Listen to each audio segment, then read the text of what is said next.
We still remember laughter. Written and read by your host Muriel Legier, who is still constantly 2 drinks away from being completely black-pilled. We still remember laughter. We, who once felt alive beneath the blue and slightly shimmering skies of never-ending summer vacations. We, who spent our teenage years poking fun at the absurdities and oddities of it all. We, who were alive in this fantastic past, in the summers that seemed to stretch into infinity and then beyond infinity, transcending invisible barriers seen and felt by none and all. We still remember laughter. We who used to hang upside down by our legs from the street lamps, bottle in hand, roaring with laughter as midnight came crawling in. We still remember laughter. We who came to grips with reality through the very simple understanding that we should not, would not, could not take this weird and wacky ride of life too seriously, lest we lose our minds and marbles in the abyss right below our feet. We still remember fundamental humour, the fantastic sensation of being able to detach from and, through heartfelt and bellowing laughter, transcend, comprehend and come to terms with the grimmer aspects of life. To get to grips with the shadow side of humanity through humour blacker and gloomier than the goth-infused melodramatic doom metal of our formative years. We still remember being able to laugh at ourselves, to have that shining spark of self-awareness, of self-reflection, of self-irony that made it possible to simplify the process of bettering the aspects of ourselves worth bettering through self-deprecating humour.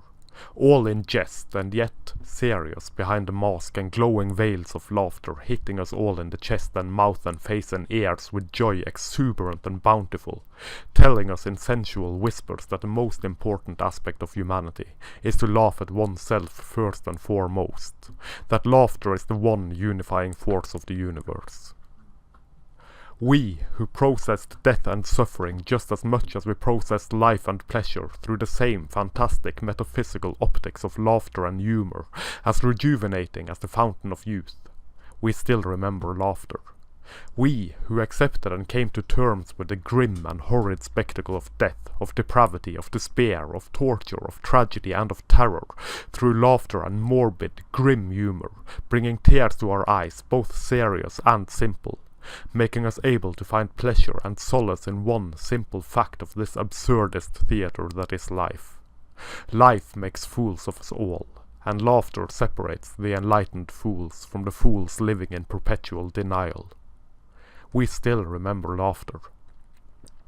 We, whose sense of fun and of humour and of laughter even in the face of personal tragedy were enough to get us labelled as strict nihilists, even in our teenaged years as depraved, jaded cynics, as unfeeling, uncaring sociopaths with no empathy for, nor understanding of, the plight and pain of others, even when the opposite is, was and always will be the truth.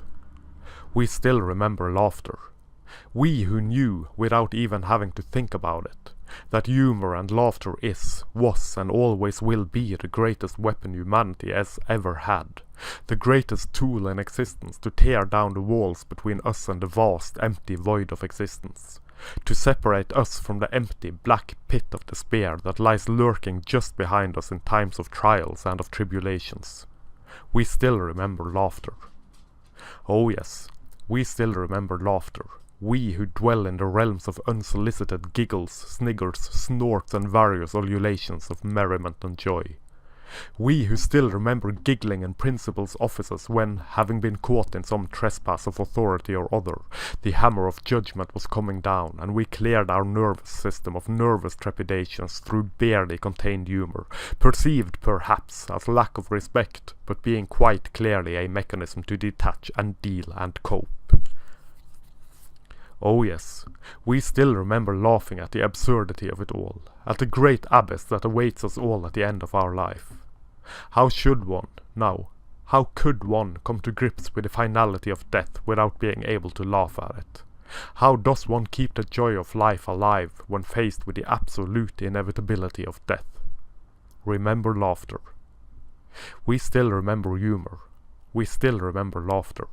And we still remember the hushed voices, the looks of discontent, of disbelief, of "quit it you punks" from those who did not see, nor care to understand, the amount of elation and salvation lying hidden in the simple act of laughing and seeing the light shining through the darkness which seemed to be coming down in full fucking force. To laugh, to laugh, to laugh, and as such to understand, comprehend, process, and become whole once again after tragedy struck, and then be prepared for when tragedy will strike again. A coping mechanism for the enlightened individual, who has realized how laughter is used, and at what, or at whom, it is aimed, when and where and how it actually works. A fantastic ability to find something to laugh at, even in the grimmer moments of life. Even when the entire world crumbles and falls to the ground around oneself. This one core strength of humanity stands unbeaten still in the era of censorship and hurt fifis. Still we will remember laughter. We remember still, in nightmares fueled by grim spectres floating by and atop and underneath us all, the voices telling us to not laugh, to not crack jokes, to not bring our sense of despair to a fantastic boil and let the steam go through bursts of unhinged, unbridled, unstopped emotions, bellowing at the top of our lungs, roaring with magnificent laughter, grim as grim maybe, but turning the grim realities of whichever topic was at hand on its head and making us understand and come to terms with it. And the cultural fever dream we inhabit dare make the claim that men do not deal with their emotions properly. Maybe it is them who do not deal, but choose to hide neuroticism and inabilities to cope with difficulties behind a mask of severe offense, telling others to not cope as they see fit because they themselves are unable to deal with their emotions in a functional and healthy manner, making others submit to their will and whims and flights of fancy instead of learning how to deal with things themselves. We still remember laughter.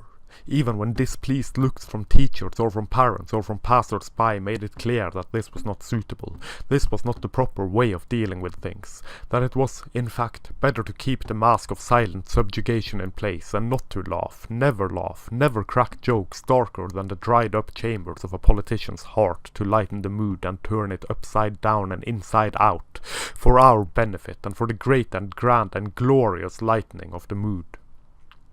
There are plenty out there who do not deal with life, who take life far too seriously and as such are unable to comprehend the extreme pleasure, the fantastic catch and release of emotion that laughter, humour, merriment and dark, morbid, grim and final jokes make possible.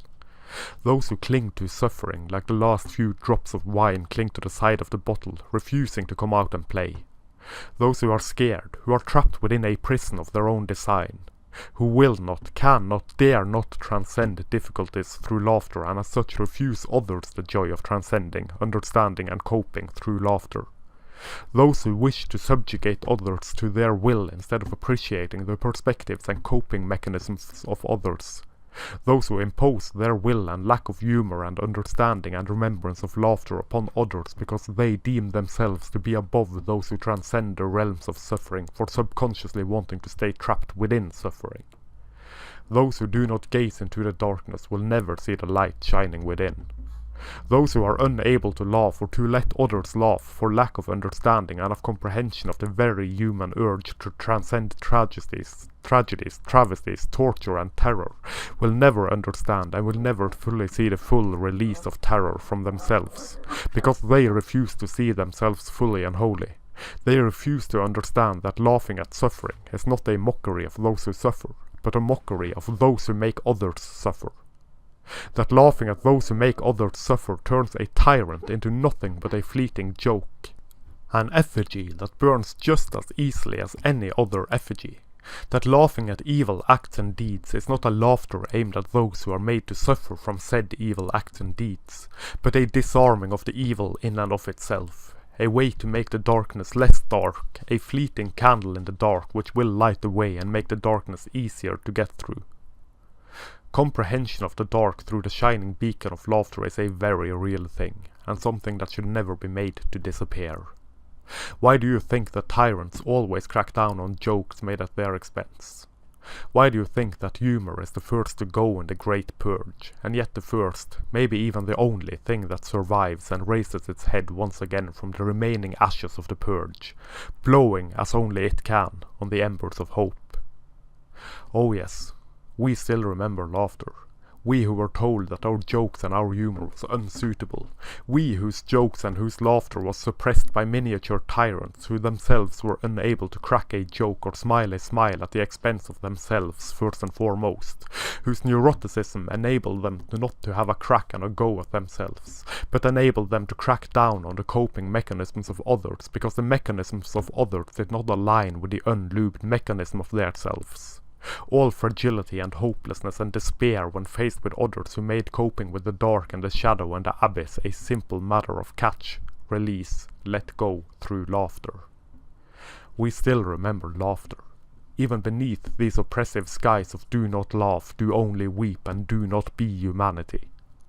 We still remember laughter, even in the face of those who wish to make fully automated machines of us all, who wish to dictate what is and what is not funny. We still remember laughter. And we still remember the classroom saints who proclaimed loudly for one and all that they were offended, highly offended, by our fits of laughter when watching videos or hearing tales read from ancient dusty tomes of wisdom of some tragedy or other, be that tragedy personal or societal, from something that happened and which we, through our laughter and through our cracking of jokes, made easily digestible and as such something possible to understand, something whose claws would not dig deep into our shoulders and make a burden of itself and thusly a burden of our life. We still remember jokes and humour and laughter, and most of all, being happy to be just where we were. We still remember laughter. Even in the here and now, where it is nigh impossible to laugh and nigh impossible to smile lest the full frenzied fury of the mob comes cracking down, we still remember laughter. Even in the here and now where the politically correct madness is rampaging through our very humanity, being arrogant enough as to proclaim that our way of coping with difficulties is inappropriate. Even when the Justice Legionaries take a sledgehammer to our teeth and vibrating diaphragm. We still remember laughter, even when facing down totalitarianism reaching into the core of our being, cracking down on jokes said to be offensive as if those who are able to laugh in the face of tragedy are the ones at fault, not the ones who are unable to do anything but sneer and frown and grimace with self-aggrandizing dissatisfaction. We still remember laughter.